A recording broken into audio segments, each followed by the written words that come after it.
there we are, Mr. Garnett. There is your checkbook and your gold card.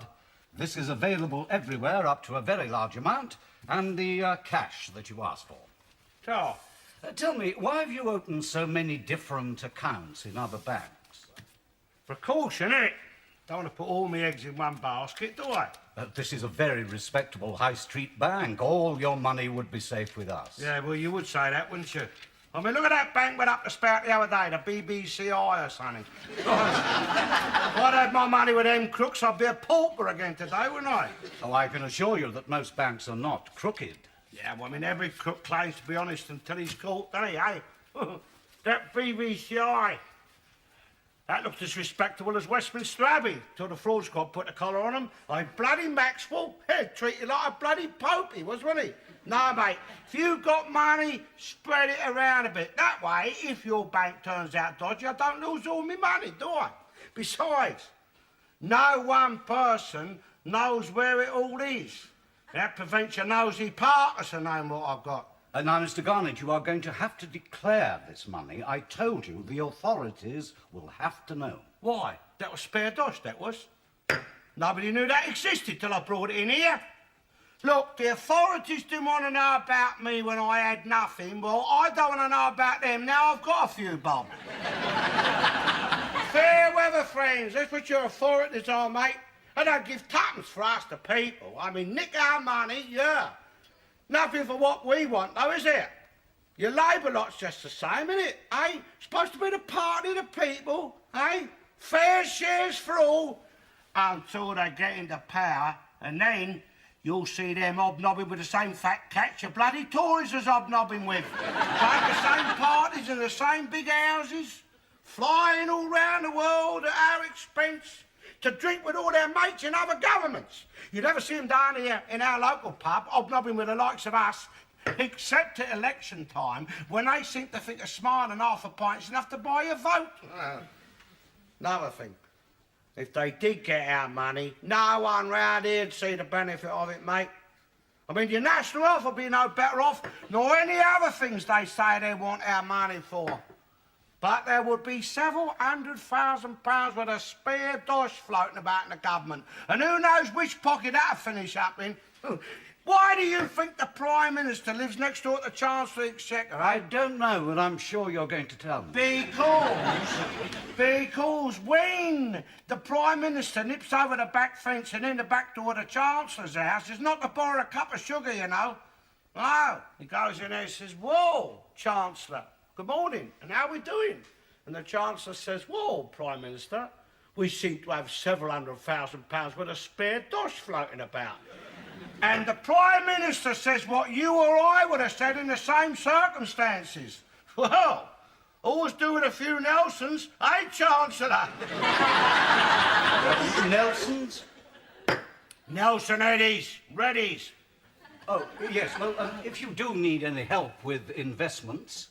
At my age, with all my money, what do I need with investments?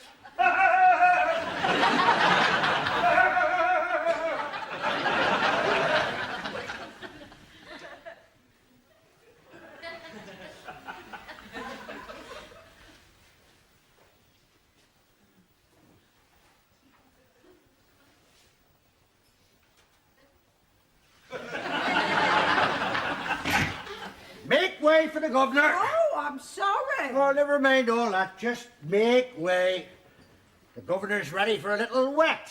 Aren't you, governor? Well, I think we'll have a drop of the old shampoo, eh? Oh, I'll just hang these up for you. Oh, my tongue's just hanging out for a drop of that. Yes, I can see it, covered in boot polish. Hello, me, governor. That's a knack, you see. Oh, and I suppose you've acquired it. All the champagne drinking you've done. It's a knack I acquired serving the rich, Mrs. Hollingberry. You?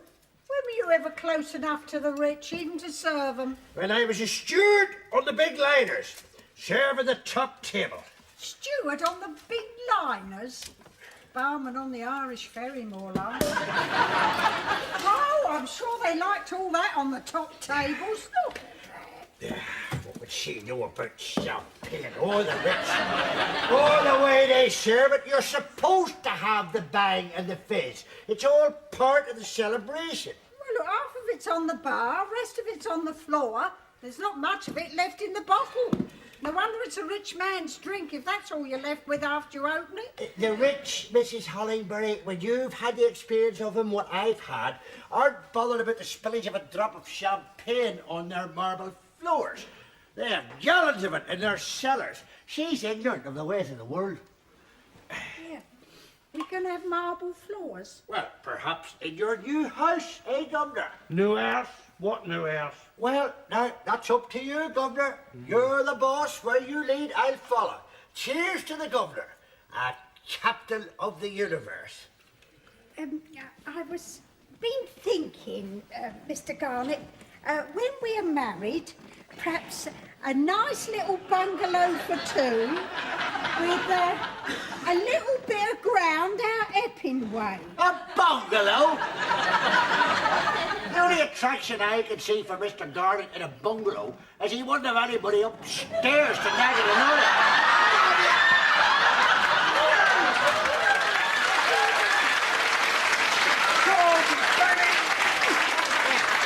Watch your back, Governor. Watch your back.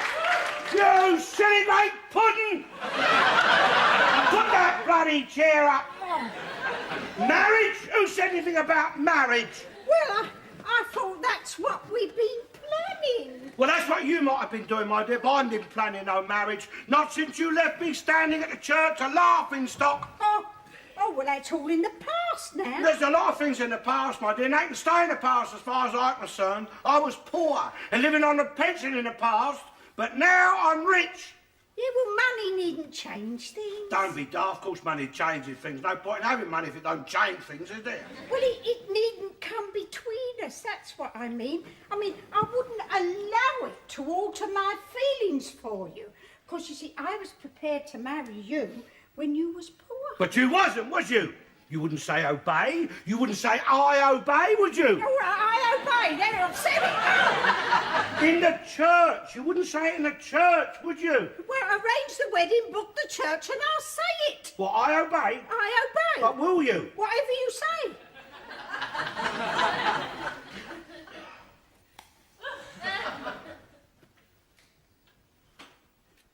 Pour me a whiskey.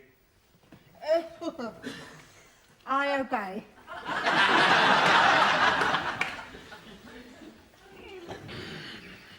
Fetch it here.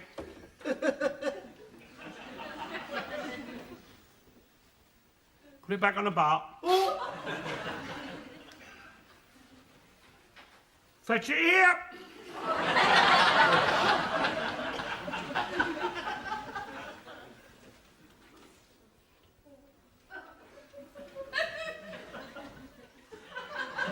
Sit.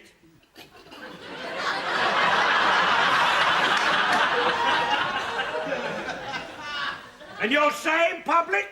Yes. In the church? Yes. Well, I don't know. I mean, it needs a lot of thinking about, doesn't it? I mean, you say money don't matter, but there's different market forces at play now, isn't it? See, when I first asked you to marry me, I was poor, and you was all I could afford then, but now... So I'm in the market for something a bit better, something a lot younger. Something with a good few miles left in it. With more energy. That can run about a bit faster, fetching and carrying, and probably a bit better at cooking and cleaning. Something I could be sure would see me out, because that's important. I don't want to spend time training up a woman to my ways and then have her peg out of me. Have to go through it all again with someone else. It's nothing personal. I mean, put yourself in my position. If you was the one who had the money and I was the one who was poor, would you marry me? Of course she wouldn't. Another whiskey. I'll get it yourself.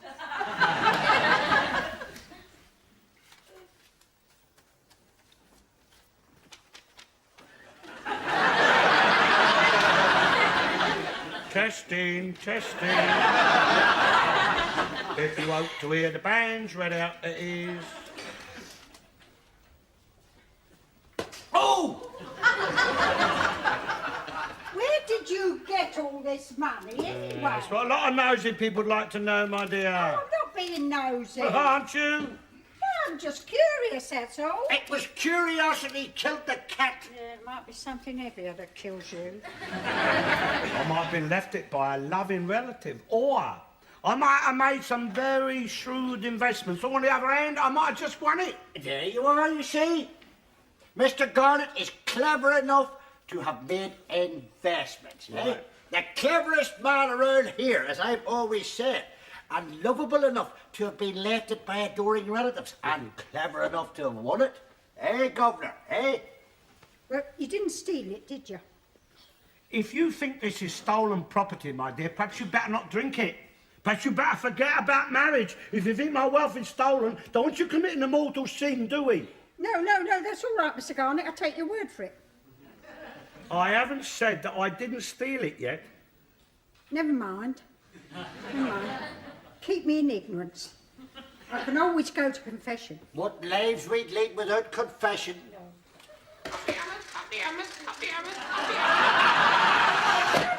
And another thing, Mrs. Hollenberry, there'll be no need for you to go poking about up my chimney when I'm out looking for my money box. I've got somewhere more secure to hide things than prying eyes now.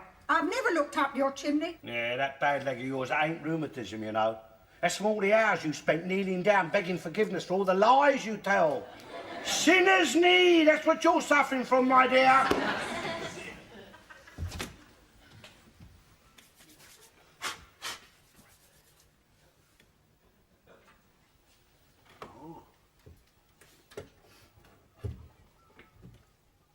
I've been robbed! You lousy rotten Millwall supporters! You thieving swines! Is your money in there? No!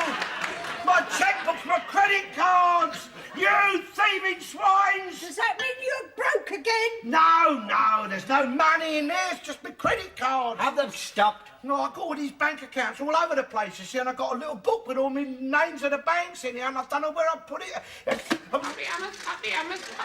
up!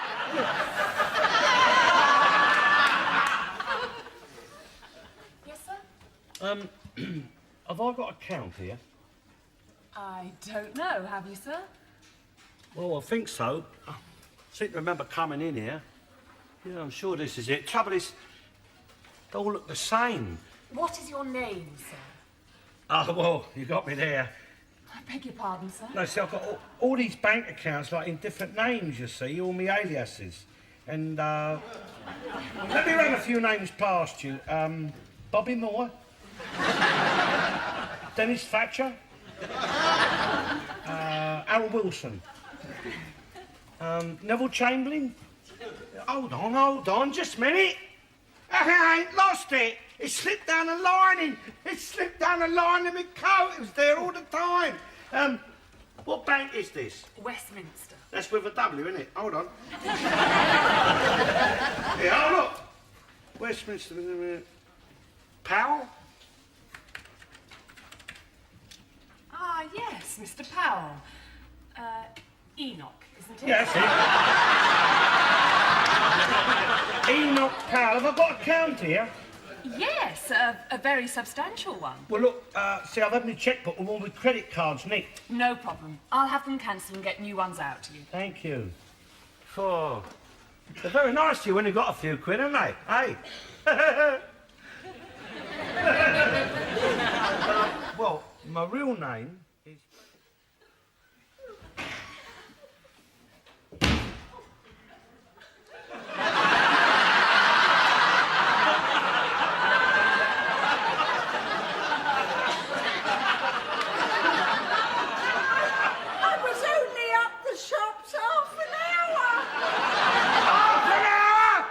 It took the furniture men 2 bloody days to get the furniture in.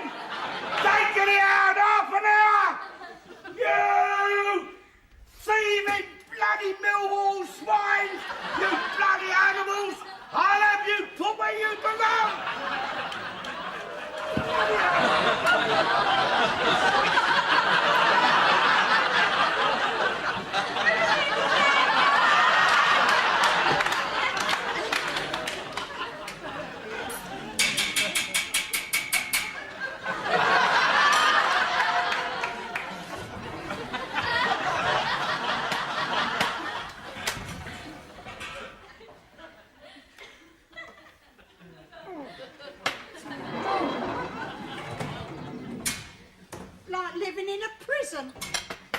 better now, eh?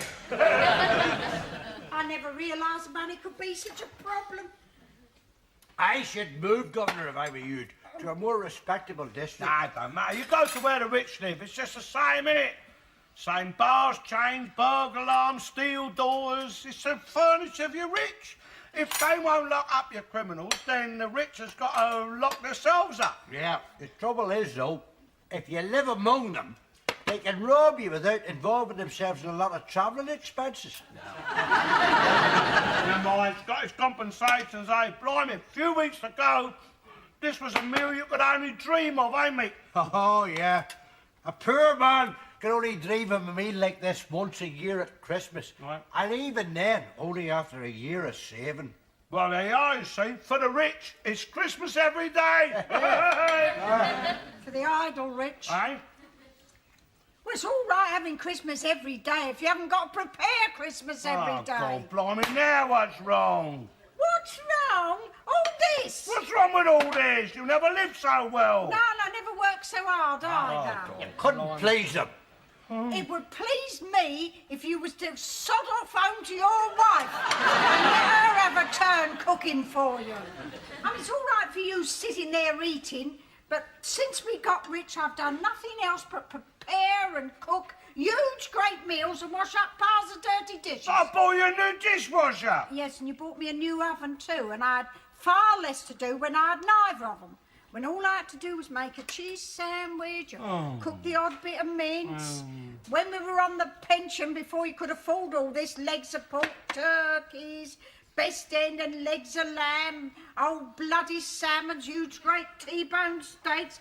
At least I had the time to sit down and enjoy the little bit I'd cooked. Well, what are you going on about? You sitting down now? Yeah, but what about your pudding, your spotted dick and custard? Well, see to that first, if you like. Oh, sod your pudding.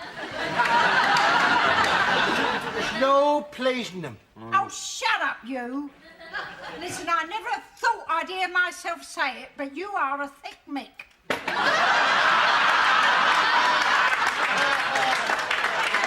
If there is such a thing, you're it. Look, will you shut up and eat your dinner for crying out loud? Not to buy you a new dress, a new hat if you behave yourself. We'll see to the pudding later. I doubt if I'll have room for any. Oh, you're beginning to look like a pudding, you are. I think all this money is a test for you. What are you talking about, a test? I think the Lord has given you all this money just so as he can watch you and see what kind of man you are. He knows what kind of man I am, my dear. He's given me all this money and he has a reward. No, I think he's testing you. Yes, he knows you'll be on your way soon now from this earth, and he's got to decide. He's got to decide where he's going to put you. Purgatory, hell, with old Nick and his big fork. No. No, it'll be heaven for the governor. He loves him. He's given him his money. It is harder for a rich man to enter the kingdom of heaven than it is for a camel to pass through the eye of a needle. Oh, blimey, look, the Lord gave me the money. No, to tempt you. It's that serpent with the apple again. Only this time, it's you that's being tempted to eat it. No, look, rich people go to heaven. Blimey, they wouldn't go to church if they didn't have a chance of going to heaven, would they? Besides, it's the rich people put more in the plate than the poor people, doing it. Look, the Queen's rich, isn't she? Well, do you think she ain't going to go to heaven? Well, I was born in Dublin, and I know a lot of the Irish got their doubts about that. What do you think? Heaven's going to be full of tramps and beggars? You think God wants them sort of people up there in heaven? Ne'er-do-wells, sleeping in cardboard boxes all over the place? He loves poor people. Well, he's made more of them, that's for sure. Look, I was poor, and he loved me, and he gave me the money as a reward. No, to tempt you with the sins of the flesh, to see if you were strong and could resist them, or was weak and would perish. Look, I'm not a sinful man. No, you couldn't afford to be, but now you can. Gluttony. I mean, that's a sin you couldn't afford before, but look at you know, you can. Talking about I'm sharing it with you and I mean it's yours as well. It's gluttony. Your eyes are bigger than your belly. Hello. You can't eat all that, and there's pudding still to come.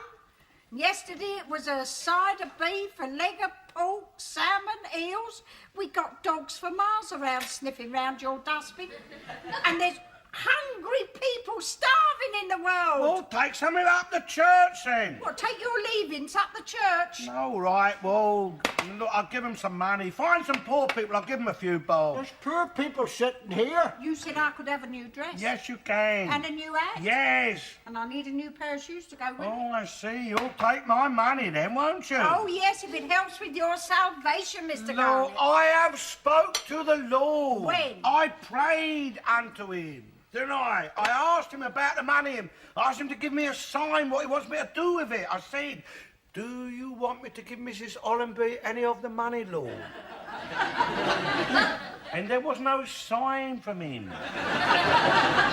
Do you want me to give Michael any of it? No sign. Anybody else, Lord? And there was no sign. You see, some people's life down here is intended as a punishment for them. I mean, he wants them to suffer, and I don't want to spoil any of his divine plans that he might have for people. I mean, I know they say he's a hard God and he lets a lot of suffering go on down here, but blimey, it's only the people who are made to suffer who are complaining, isn't it? Hey, nobody else seems to give a stuff, do they? I mean, after all, it's his world. And look, I'll say it to him again in your presence. Lord, do you want Mrs. Ollenbury to have a new dress? Speak now.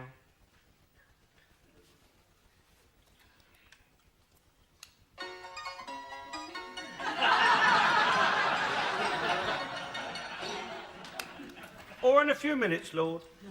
You won't get no messages like that. You believe in the Lord, don't you? He sees all, hears all, he knows what I'm saying. Well, he don't send messages or write letters. At least not to the likes of you. Well, What do you expect him to do, phone you? how are we supposed to know what he wants then? He gave us free will. No, excuse me. He wants us to do his will. Our way. What do you mean our way? He judges us. When we come before him on Judgment Day, he will say to you, Mr. Garnett, you did it your way. Regret. I had a few to mention, but Lord, on this your judgment day, give me redemption, 'cause I did it my way. Oh, for Christ's sake, shut up! Ignore him, he's a proddy. I'd be very wary if I was you, Mr. Garnett, in your position. I mean, the Lord, he'll give you just enough rope to hang yourself with. Not funny. He could be watching you, sitting there, enjoying your gluttony, and then take you, just like that, in the middle of your pudding.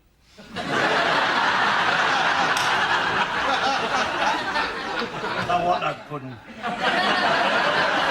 Or he might let you get used to the money, enjoy your gluttony, and then allow you to outlive the money and make you spend long, miserable years on the pension, getting older and more feeble, and at the mercy of all those you scorned when you was wealthy. Oh dear, yes, I'd be very wary if I was in your position. I'm going out the pub!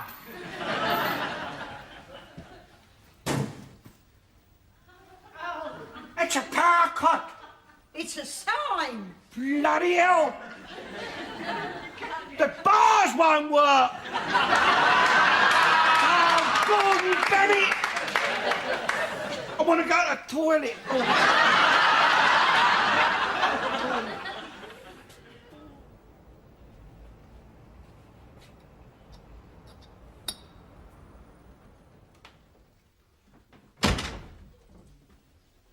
Yes? Sir Reginald Woodley? I'm his secretary. I didn't think he was in. Is he in? Why? I want to see him, of course. Have you an appointment?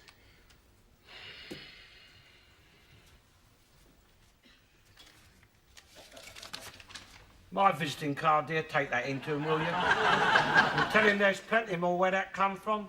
I beg your pardon. Go on, I'm not national health rubbish, you know.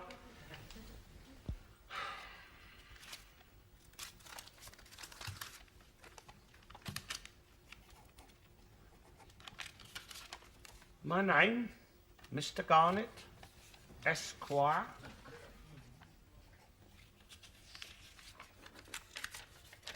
My phone number?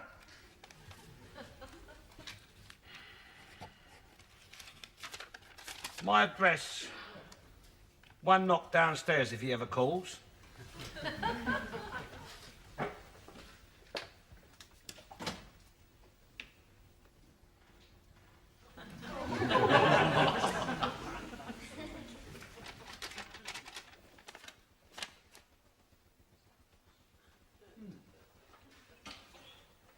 Cute.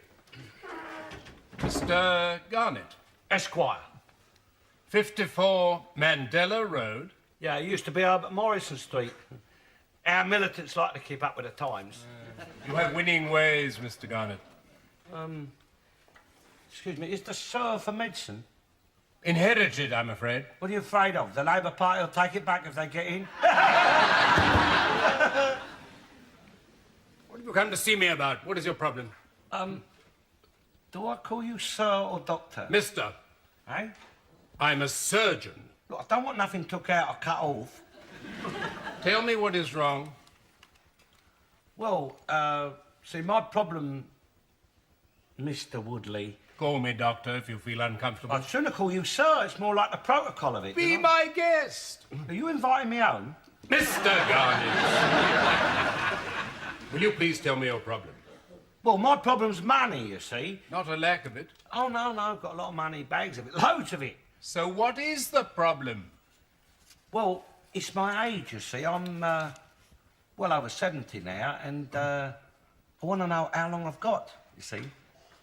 Because I don't want to leave none of that behind me when I go, but on the other hand, I don't want to run out of it before I do go. So if you could give me a date, you know. It don't have to be the exact day, you know, a week here, a week there, be all right. I am a doctor, Mr. Garnett, not the almighty. But you're a Harley Street doctor. Yes. I can examine you. I will examine you. But a couple of hours after my examination, you could be walking down the street and... I wish people would stop doing that. That, Mrs. Hollenbury done that. You know, you could be having your pudding and that, or you could be getting out of bed and boom. Who is Mrs. Hollenbury? It's a woman I live with. Ah, women, they can put years on you. Or deny you the years you should have. Yeah, you're right there. Perhaps I should, Don't give it up. No need for that. Just take it easy. Look, I don't do nothing like that. Perhaps you should. Look, it's my money I'm worried about, not my bloody sex life. To ease your worries, or to alleviate them to some extent, I think I'll book you into hospital. Eh? Don't worry, it's a very nice place. It's more like an hotel than a hospital. You'll have every comfort, and I shall arrange to have you thoroughly examined with several of my colleagues in attendance. There's no lack of, Oh, no. Come round and make yourself at home. Put your feet on the mantel shelf. Yeah, the Tories were right, and when you got money, this is the way to be ill, all right?